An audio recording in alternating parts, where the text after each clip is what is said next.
Joker 2, the sequel to one of the most iconic character studies we've seen in years.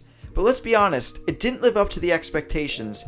From pointless storylines, underwhelming character arcs, musical sequences that didn't add anything to the plot, and one huge issue I had with the Joker character itself. My name is Andrew, and I'm going to break down everything that went wrong and how we could have made this movie so much better. Let's start with one of my biggest personal issues, the way Todd Phillips shifted the focus in Joker 2. In the first Joker, the whole point was to show how a single, broken man, Arthur Fleck, becomes the Joker. It was a personal story about his transformation and how anyone could reach that point if pushed far enough. Arthur was a character we followed deeply, and his arc made us feel the tension of his descent into madness. But in Joker 2, Phillips tries to turn the Joker into a symbol, a representation of chaos that anyone can take on. I personally don't like that direction, and I think it goes against the entire point of the first movie. Arthur Fleck wasn't meant to be a symbol, he was the Joker, the character. The first movie laid out that idea, that anyone could snap become Joker-like, sure, but it was always about Arthur's personal journey. The sequel's attempt to make him a symbol dilutes that. In the original Joker, everything is about Arthur's individual journey, how society fails him, how he spirals out of control. It's an intimate portrayal of one man's psyche, not a broader statement about the world. And that's why the first film was so powerful. A lot of fans, myself included, loved Joker because it was a deep dive into Arthur's specific experience. Making him a symbol for something larger doesn't resonate as well with those who appreciated that personal story. Another issue with Joker 2 was the amount of storylines that just build up to nothing. Take Lee's ability to check herself in and out of Arkham. How does that even work? The film sets up this interesting plot point, but it doesn't go anywhere. It's never explained, and it feels like it's dropped halfway through. There were a lot of moments like that, where you feel like the movie's leading you somewhere, but then it just stops. There was no real tension, and that's a huge problem. In the first Joker, every scene felt like it was building towards something major, but in Joker 2, it felt like a series of random events that didn't lead to anything meaningful payoff. Now, let's talk about the musical numbers, which felt completely out of place. Now, hey, I'm not against the idea of using music in a Joker movie. After all, Arthur's dancing in the first film was a key part of his character. But in Joker 2, the musical sequences felt disconnected from the plot. They didn't serve a purpose and didn't add to the intensity or the characters' journeys. A musical approach could have worked, actually, hear me out, if the songs were tied to the unraveling of Arthur and Lee's minds. Think of something like A Clockwork Orange, where the music complements the chaos and violence, creating a surreal experience.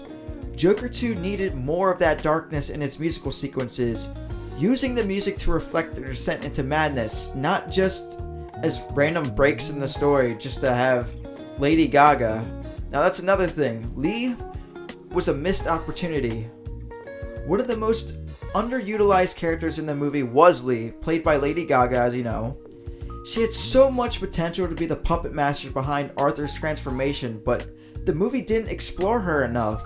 She was actually one of the few things I liked about the movie, but she never fully took control of the story. In my version, Lee would have been Arthur's psychiatrist from the start. This adds depth and complexity to her character. At first, she seems like the voice of reason, but over time, we'd see her obsession with the Joker come through.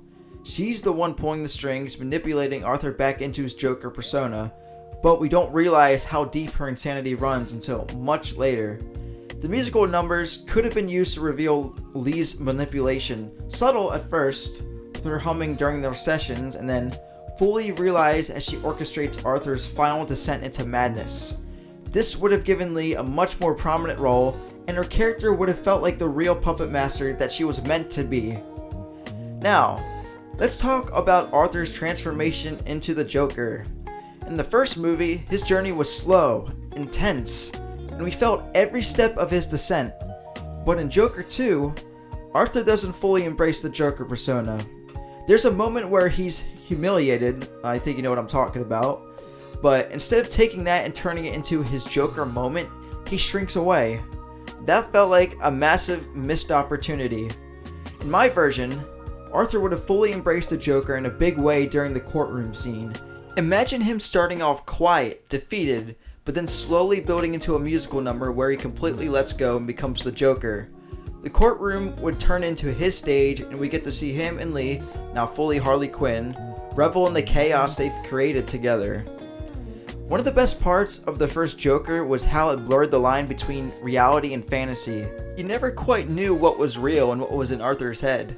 They should have leaned into that confusion much more.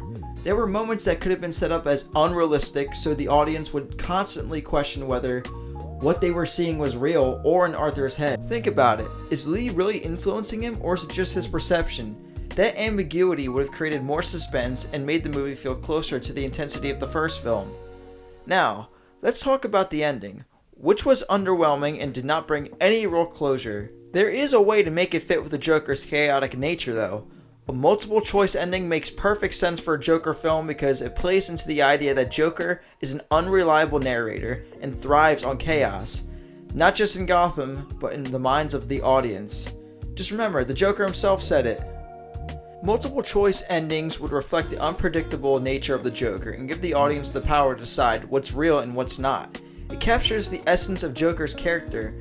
Nothing is ever as it seems, and the truth is always fluid. Now, let's talk about what endings we would have. The first ending has Arthur and Lee fully embrace their roles as Joker and Harley, bombing the courthouse and dancing through to destruction in a chaotic musical number. It's theatrical, dramatic, and over the top, but it fits the nature of their madness. In the second ending, we find out that everything was in Arthur's head. He's still locked up in Arkham, and none of the events actually happened. This would play into the unreliable narrator idea, leaving the audience questioning what was real. And here's the third ending, which makes the most sense. Arthur is the Joker, but we're left unsure whether he's actually leading Gotham's destruction or if it's all happening in his mind. This would blur the line between reality and fantasy, leaving the audience questioning everything and capturing the chaotic nature of the Joker character. So, what went wrong in Joker 2? The movie was full of pointless storylines, disconnected musical numbers, and the lack of suspense and intensity really let it down. Todd Phillips tried to turn Joker into a symbol, but that took away from the character-driven story we loved in the first movie. However, with a few changes, making Lee the puppet master, fully embracing Arthur's transformation, and then blurring the line between reality and fantasy, really completes the story and makes it a lot better in my opinion. If anyone else has any other ideas on how Joker 2 could have been done differently, then please leave it in the comments below. Or, if you enjoyed my version, then please leave a like on this video. Honestly, the musical could have worked if they just did it right. You might disagree, but we can discuss that in the comments. One other thing I might add that I don't think anybody else has is that Arthur barely laughed in the movie. He has a condition, and for like the first 30 minutes of it, there was no laughter. I thought that was from trauma as well. I mean, it is what it is. The movie's out. It was obviously a cash grab. They probably didn't even want to do it. But if they were to do it any differently, I think it should have been like this, if it was done at all. We will always have the first one, so just don't let the second one ruin that for you, okay? Because the first one is still a good movie. I hope you enjoyed this video, and I'll see you in the next one.